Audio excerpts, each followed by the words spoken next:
How to add and use Afterpay on Amazon. Hey everyone, welcome back to the channel, and let's get right into this quick and easy tutorial.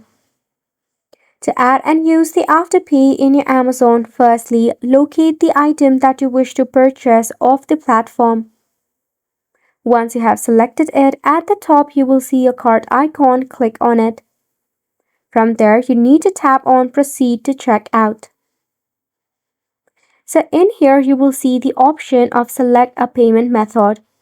Over here, you can tap on the Add New button.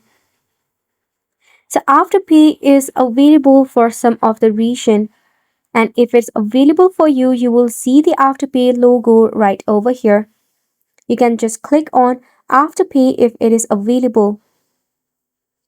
After that, you'll be redirected to the Afterpay website to create an account or log in to your existing one.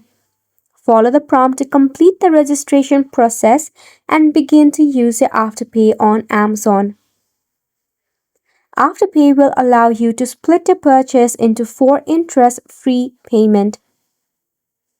To see if the Afterpay is available on Amazon in your region, visit the Amazon checkout page and look for the Afterpay logo.